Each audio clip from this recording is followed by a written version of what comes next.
नमस्ते dear parents. सबसे पहले लीड स्कूल एट होम की हमारी यात्रा से जुड़े रहने के लिए आपका बहुत बहुत शुक्रिया। पिछले सेशन में मैंने आपसे दो बातें की थी कि आपके बच्चों में ग्रोथ माइंडसेट कैसे डेवलप किया जाए और आप अपने बच्चों के मिसबिहेवियर को कैसे हैंडल कर सकते हैं। मुझे आशा है कि आपने इन दोनों लर्निंग्स को का उपयोग किया होगा। अगर आपको कोई भी प्रश्न है तो आप वो सेशन दोबारा से देख सकते हैं। पिछले सेशन के बाद बहुत सारे पेरेंट्स ने हमें व्हाट्सएप मैसेजेस भेजे कि उनके बच्चों ने 3 स्टार हासिल किए हैं। उन सब बच्चों ने जिन्होंने सारी लीड स्कूल एट होम की क्लासेस अटेंड की, होमवर्क किया और क्विजेज में फुल मार्क्स लिए, उन सबको मेरी बहुत बहुत बधाई 3 स्टार्स हासिल करने के लिए। कुछ स्कूल्स अब गर्मियों की छुट्टियों के लिए बंद होंगे तो ऑनलाइन क्लासेस भी बंद हैं। आई एम श्योर के बच्चे अपने lead school at home online classes miss कर रहे हैं, लेकिन आप वरी मत कीजिए। Lead school at home summer program आपके बच्चे की पढ़ाई और उनको एंगेज करने के लिए काफ़ी है। हर मंगलवार tinkering Tuesdays science based activities आपके बच्चों को प्रेजेंट करेगा और हर शुक्रवार फंकी फ्राइडेज में हम कुछ फैमिली एक्टिविटीज़ भेजेंगे जो कि बच्चे अपनी फैमिली के साथ कर सकते हैं। मुझे आशा है आप इनका पूरी तरह से उपयोग करेंगे। आज मैं आपसे जो बात करना चाहता हूं वो एक बहुत ही ज़रूरी दृष्टिकोण आपके बच्चों में किस तरह से डेवलप किया जाए उसके बारे में है। ग्रोथ माइंडसेट के साथ साथ अगर आप ये दृष्टिकोण अपने बच्चों में डेवलप कर लें तो आप उनको जीवन भर सफलता के लिए बहुत ही इम्पॉर्टेंट स्किल्स प्रोवाइड करेंगे। तो जो दूसरा दृष्टिकोण मैं आपके बच्चों के बारे में आपके साथ शेयर करना चाहता हूं उसका नाम है being the cause. Being the cause ऐसा दृष्टिकोण है जिसमें एक इंसान ये सोचता है कि अपने लक्ष्यों को प्राप्त करने के लिए और अपने जीवन में सफलता प्राप्त करने के लिए पूरा का पूरा उत्तरदायित्व उनके ऊपर है, पूरी की पूरी जिम्मेदारी उनके ऊपर है। तो अगर उनको जिंदगी में अपने लक्ष्य हासिल करने हैं तो उसके लिए एफर्ट उन्हें ही करनी पड़ेगी। वो अपनी जिंदगी की सफलता का कारण बनेंगे। इसको हम इंग्लिश में बोलते हैं बीइंग द कॉज। जो लोग बीइंग द कॉज एटीट्यूड या बीइंग द कॉज दृष्टिकोण अपनाते हैं वो आगे बढ़कर अपनी जिंदगी में जिम्मेदारियां लेते हैं जब जब अपॉर्चुनिटी आती है। वो हमेशा इस बात पे फोकस करते हैं कि किसी भी परिस्थिति में वो क्या कर सकते हैं, ना कि बाकियों को क्या करना चाहिए। और वो हमेशा उत्तरदायित्व लेते हैं समस्याओं का समाधान करने में। तो अगर कोई चीज़ नहीं वर्कआउट हो रही है तो वो औरों को दोष नहीं देंगे, वो परिस्थितियों को दोष नहीं देंगे, वो जिम्मेदारी लेंगे, उत्तरदायित्व लेंगे उस समस्या का समाधान करने के लिए। बीइंग द कॉज का उल्टा दृष्टिकोण होता है बीइंग एट इफेक्ट। तो जो लोग बीइंग एट इफेक्ट होते हैं वो हमेशा कंप्लेन करते हैं, औरों को दोष देते हैं, बहाने बनाते हैं, लेकिन वो जिंदगी में ज़्यादा सफलता प्राप्त नहीं कर सकते हैं। बीइंग द कॉज दृष्टिकोण आपको जीवन में सफलता प्राप्त करने में बहुत सहायता देता है। बीइंग द कॉज दृष्टिकोण वाले लोग अपने लक्ष्यों को हासिल करते हैं, वो बड़े बड़े मुकाम हासिल करते हैं और वो इन चीज़ों से नहीं इफेक्ट होते कि बाकी लोग क्या कह रहे हैं, दुनिया क्या कह रही है। वो अपने लक्ष्य पे फोकस करते हैं। लेकिन जो लोग एट इफेक्ट रहते हैं वो ज़्यादा दूर अपनी ज़िंदगी में नहीं जा सकते। उनका सारा ध्यान इन बातों पे केंद्रित रहता है कि वो कैसे अपनी असफलता के लिए एक बढ़िया सा बहाना बनाएं और वो कैसे किसी भी समस्या का समाधान करने के बजाय इस बात को जताएं कि वो उनका रिस्पॉन्सिबिलिटी नहीं है, उनकी कोई गलती नहीं थी। ये बीइंग द कॉज और बीइंग एट इफेक्ट जिंदगी में कहां कहां दिखते हैं। लेट्स से आप किसी मीटिंग के लिए लेट हो गए तो आपने जल्दी से ट्रैफिक को ब्लेम कर दिया, लेकिन आप उसकी जिम्मेदारी लेकर घर से जल्दी भी निकल सकते थे। कई बार हम कुछ कार्यों को करने में असफल रहते हैं और उस समय हम परिस्थितियों पर दोष डालते हैं, लेकिन इसके बजाय हम अपनी गलतियों से सीख कर खुद को इम्प्रूव कर सकते हैं अगली बार के लिए। कई बार जब हमें सफलता हासिल नहीं होती है तो हम औरों को दोष देते हैं, कि फला फला ने मेरे अगेंस्ट काम किया या वो बायस थे। लेकिन ऐसा करने के बजाय हम अपने स्किल्स को इम्प्रूव करने में भी फोकस कर सकते हैं।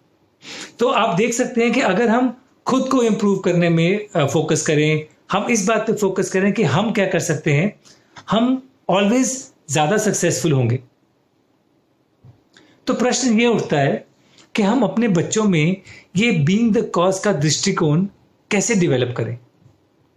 इस बात के लिए आपको एक बात समझनी पड़ेगी कि बच्चे अपने आसपास के बड़े बूढ़ों और अपने पेरेंट्स को बहुत क्लोजली ऑब्जर्व करते हैं और उनसे ही सीखते हैं कि किस तरह का बिहेवियर सही है और किस तरह का बिहेवियर सही नहीं है। तो सबसे पहले आपको being the cause role model करना पड़ेगा। अगर आप अपनी ज़िंदगी में बीइंग द कॉज प्रैक्टिस कर रहे हैं तो आपके बच्चे आपको ऑब्जर्व करके ये हैबिट और ये दृष्टिकोण अपना लेंगे। इसके साथ साथ आपको एक और बात का ध्यान रखना है। कई बार अनजाने में हम ऐसे एक्शंस और रिएक्शंस बच्चों को देते हैं जिससे उनमें बीइंग एट इफेक्ट का दृष्टिकोण डेवलप होता है। मैं आपको एक कहानी सुनाता हूँ। मैं कुछ दोस्तों के पास डिनर के लिए गया था। हम सब बैठ के चाय पी रहे थे तो उनका 3 साल का बच्चा चलता हुआ आया और टेबल से टकरा के गिर गया और रोने लगा। लेकिन उसकी मदर ने जो किया उसको देख के मुझे बहुत हैरानगी हुई। उसकी मदर ने बच्चे को उठाया और बोला, धत टेबल। अब देखिए उस मोमेंट में मदर ने अपने बच्चे को क्या इंडिकेट किया। मदर ने बताया कि गलती टेबल की थी। अब टेबल तो वहीं पे था, बच्चा आके उससे टकराया। तो एज पेरेंट्स हमें उसे ये इंडिकेशन नहीं देना चाहिए कि जब गलती हो तो वो किसी और पे ब्लेम कर ले। मैं आपको एक और एग्जांपल देता हूँ। हम अपने बच्चों की फुटबॉल प्रैक्टिस पे बैठे थे तो बातचीत शुरू हो गई स्कूल के बारे में, टीचर्स के बारे में।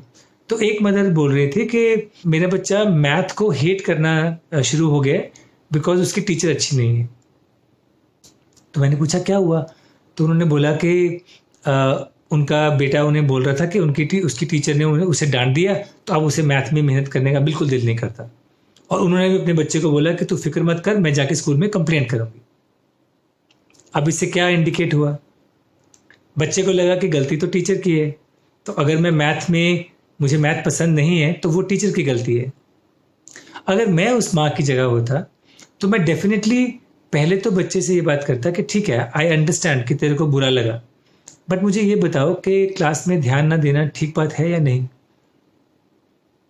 और अगर बच्चा बोले कि मैं बोर हो रहा था इसलिए मैंने ध्यान नहीं दिया, तो मैं फिर उसको बोलूँगा कि बेटा अगर आप बोर हो रहे हो, आपको क्लास में ध्यान देने में नहीं इंटरेस्ट नहीं आ रहा है, तो आप अपने टीचर से जाके बात करिए।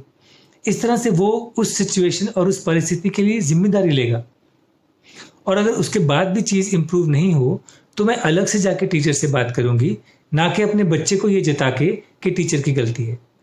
देखिए अल्टीमेटली हमें अपने बच्चों में ये दृष्टिकोण जगाना है कि अगर उनके जीवन में कोई समस्या है तो उनको जिम्मेदारी लेनी है उस समस्या को सॉल्व करने की। क्योंकि हम औरों के एक्शंस पे कंट्रोल नहीं कर सकते, लेकिन हम अपने एक्शंस पे डेफिनेटली कंट्रोल कर सकते हैं। और जो लोग अपने एक्शन पे फोकस करते हैं वो जीवन में सफलता हासिल करते हैं। अगली बार जब आपका बच्चा कंप्लेंट करे या कोई गलती करे या असफलता का सामना करे तो आप औरों को ब्लेम करने के बजाय ये 3 स्टेप लीजिए। पहले उसको कंफर्ट दीजिए, मतलब उसके भावनाओं को समझिए और अपनी सहानुभूति प्रकट कीजिए कि मैं समझ सकता हूं या मैं समझ सकती हूं कि आपको बुरा लग रहा है। लेकिन फिर उसके बाद आप दूसरा स्टेप लीजिए जिसमें आप उनको सोचने के लिए एनकरेज करें कि उस परिस्थिति में वो क्या अलग एक्शन ले सकते थे। कई बार जब हम एक परिस्थिति में होते हैं तो हम गुस्से में एक एक्शन ले लेते हैं, लेकिन बाद में जब हम थोड़ा काम होते हैं तो हम सोच सकते हैं कि अच्छा उस परिस्थिति में हम और क्या एक्शन ले सकते थे। ये रिफ्लेक्शन का स्टेप बहुत ज़रूरी है बच्चों में। फिर आप तीसरा स्टेप लीजिए, उनको एनकरेज कीजिए आप इस सिचुएशन से निकलने के लिए क्या कर सकते हो। तो कई बार बच्चों को जाके अपोलोजाइज करना पड़ता है, कई बार जाके उनको बेटर प्लान करना पड़ता है, कई बार उनको ज़्यादा हार्डवर्क करना पड़ता है, कई बार क्लास में ज़्यादा अटेंशन पे करनी पड़ती है। जो भी हो, आप अपने बच्चे को इनकरेज कीजिए कि वो एक्शन ले और सिर्फ ब्लेम में मत घुस जाए। आप देखेंगे कि जैसे जैसे आप ये 3 स्टेप लेंगे कि पहले उसकी फीलिंग्स को एक्नॉलेज कीजिए, सहानुभूति प्रकट कीजिए, फिर उसको रिफ्लेक्ट करने के लिए इनकरेज कीजिए और फिर उसको एक्शन लेने के लिए इनकरेज कीजिए। जब वो 3 ये स्टेप लेगा तो आहिस्ता आहिस्ता उसमें बीइंग द कॉज का दृष्टिकोण डेवलप होगा। मुझे आशा है कि आपको ये तो समझ में आ गया होगा कि बीइंग द कॉज कितना ज़रूरी है बच्चों के जीवन में डेवलप करना। और मुझे आशा है कि ना केवल आप बीइंग द कॉज को अपने जीवन में अपनाएंगे और उस रोल मॉडलिंग के थ्रू आप अपने बच्चों में भी ये इंपॉर्टेंट दृष्टिकोण डेवलप करेंगे। So growth mindset and being the cause, ये जो 2 हैबिट्स एंड प्रैक्टिसेस मैंने आपके साथ शेयर किए, प्लीज़ अपने बच्चों के साथ उनको डिस्कस कीजिए, डेवलप कीजिए और मुझे पूर्ण आशा है कि इनसे उनके जीवन में उनको खूब सफलता मिलेगी। आप देख रहे हैं कि आपके स्कूल ने एक बहुत ही अच्छा डिसीजन लिया आपके बच्चों को lead school at home provide करने का। बहुत सारे स्कूल ये नहीं कर पा रहे हैं, वो केवल कुछ लिंक्स और कुछ असाइनमेंट्स अपने बच्चों को दे रहे हैं और एक्सपेक्ट कर रहे हैं कि पेरेंट्स ये सब फिगर आउट कर लेंगे। लेकिन इसके बजाय लीड स्कूल एक स्ट्रक्चर्ड प्रोग्राम है जिसमें आपको रोज़ाना का स्केड्यूल मिलता है, होमवर्क मिलता है, आंसर कीज मिलती हैं, ऑनलाइन क्विजेज मिलती हैं, वीकेंड एक्टिविटीज़ मिलती हैं। किसी भी और प्रोग्राम में इतना पूर्ण प्रबंध नहीं किया गया है बच्चे की ऑनलाइन एजुकेशन का। इसलिए मेरी आशा है कि आप अपने स्कूल्स की सराहना कर रहे हैं कि उन्होंने आपके स्टूडेंट्स, आपके बच्चों के लिए lead school at home provide किया।